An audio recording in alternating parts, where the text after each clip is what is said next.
So welcome students to this new class. This is actually lecture 5, and the topic of discussion these days is convexity of functions.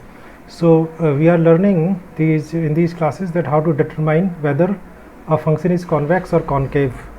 So in that series, in the last class what we learned, it was Hessian matrix. So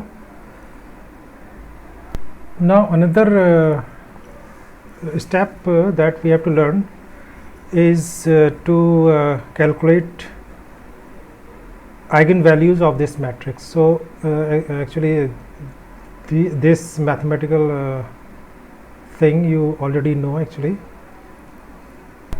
eigenvalues, but just for revision I am having a numerical problem here. So the numerical problem goes like this.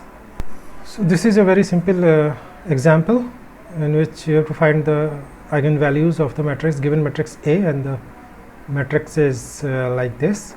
So for this, what you do, actually you write expression like this: Ax is equal to lambda x, and where x is also a matrix, and you will write it this way. In place of A, you will write the matrix that has been given to you, 2 minus 2, yes, like this, and for x it will be a matrix like this.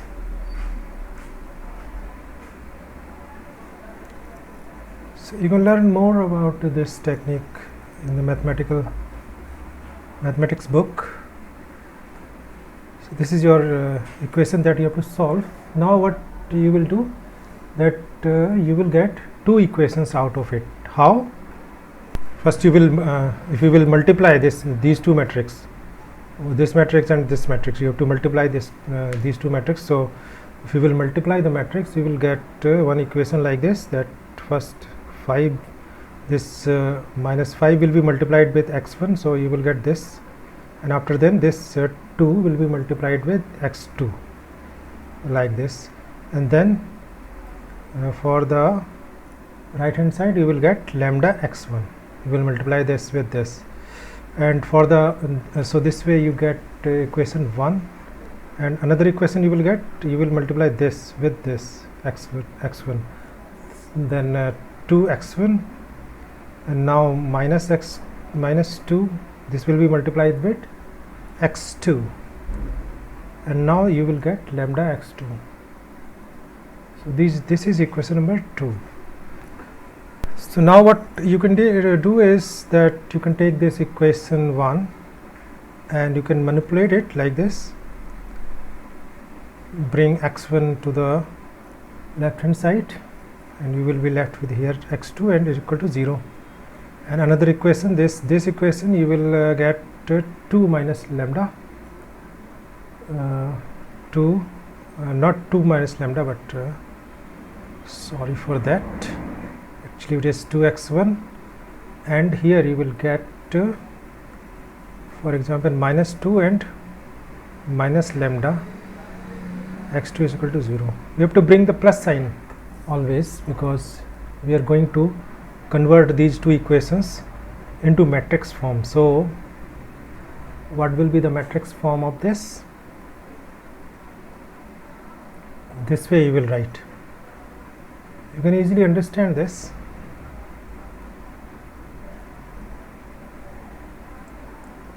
So this way you have got the determinant. Now solve this determinant, minus what you will get, I am writing this as 5 plus lambda, and multiply this with this minus 2 plus lambda, because you are always multiply this way, and this minus sign will come, and this 2 into 2 equal to 0. Now you will get what you will get, 10 plus 7 lambda plus lambda square minus 4 is equal to 0. Lambda square plus 7 lambda plus 6 is equal to 0. Now factorize it. It's very easy to factorize it. How you are gonna do it? Plus 6 is equal to 0. Lambda plus 6 plus 1 lambda plus 6. So you've got two factors like this. So you can say the lambda has got values 1, minus 1 and minus 6. These are called eigenvalues.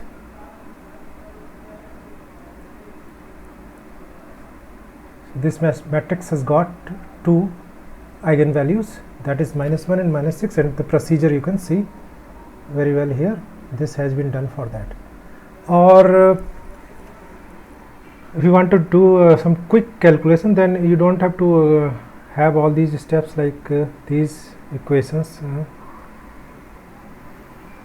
The shortcut method is this, that you can write the matrix in determinant form here like this directly. For example,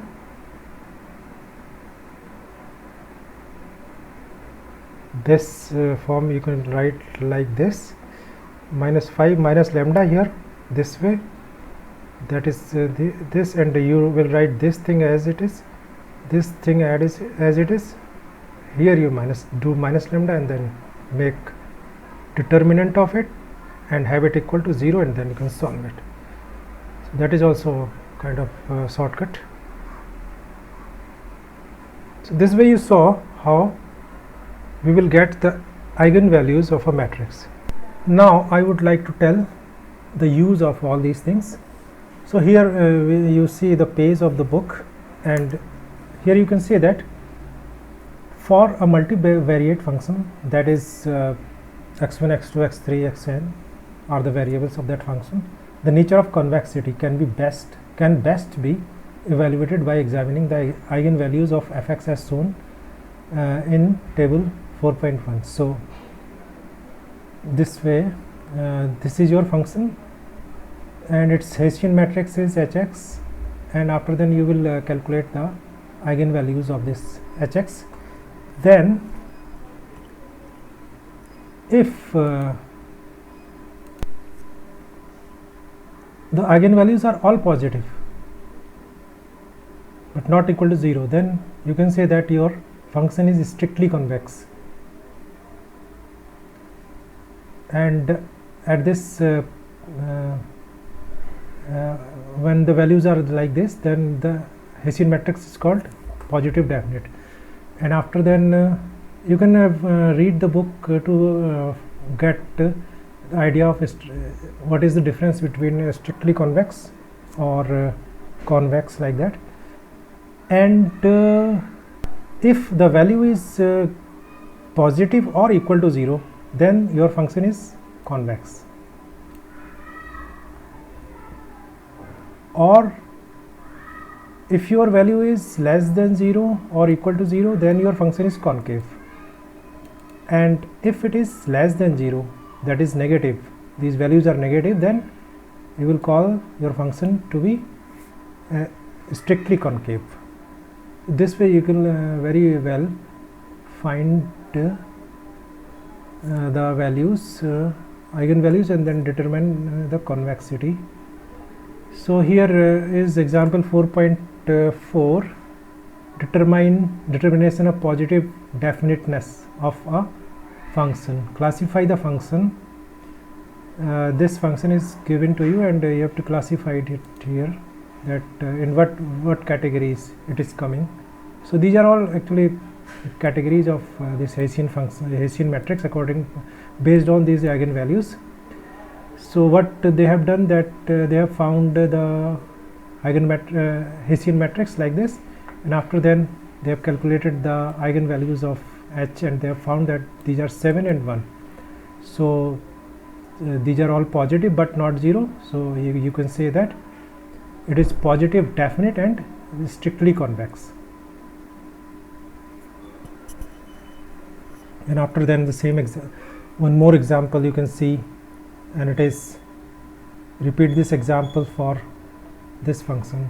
A new function has been given to you, and you find the Hessian matrix and after the eigenvalues of it, so you get that one positive and one value is negative.